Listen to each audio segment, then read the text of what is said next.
Ауған жерінде интернационалистік борышын өтеу жолында қаза болған екі азамат Андрей Гуменюк пен Сергей Касичтер осы мектептің түлектері.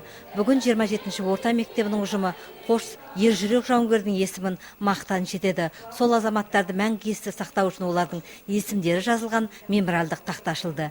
Митингке соғыс еңбек ардагерлерімен бірге ауған соғысының ардагерлері де қатысты. Жиналғандар осы соғыста қаза болған жерлестерін бір сәт үнсіздікпен еске алды. Стойкости и мужества.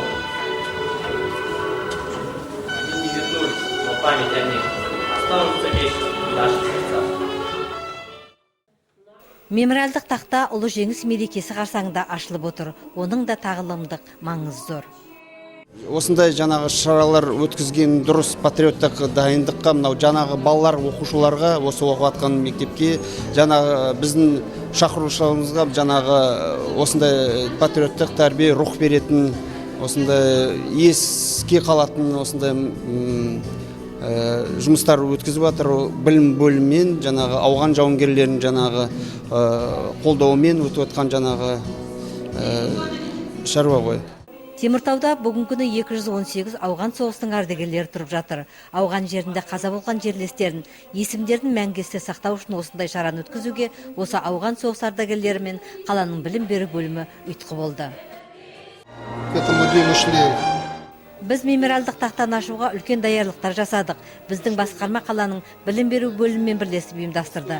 Мұның өсер ұрпақ үшін тәрбиелік маңызы зор. Жеңіс мерекесі, отан қорғаушылар мейрамы қарсаңында осы 27-ші орта мектебінде осы мектептің екі түлегі үшін арнайы ескерткіш тақтаны аштық. Мектеп оқушылар олардың есімін мақтанышпен еске алады. Осы шараны ұйымдастыруға көмектескендерге үлкен алғыс айтамыз.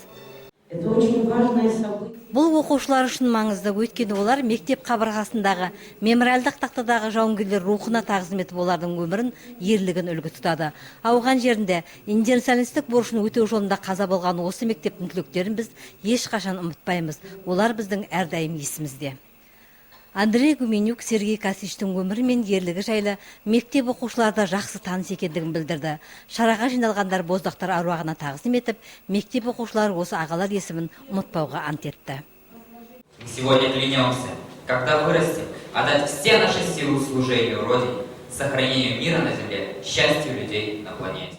Мемориалдық тақтаға ауған соғыс ардагерлері мен мектеп оқушылары гүл шоқтарын қойып тағзым етті. Алдымызда келе жатқан отау қорғаныш жаңағы күні келе 7 мамыр. Енді бәрі әскери офицерлер мен жаңағы солдаттарды, жаңағы ер азаматтарды біздің халқымыздың, біздің қаламыздың құттықтай отырып, осы мерекемен оларға жаңа табыс, денсаулық тілеймін.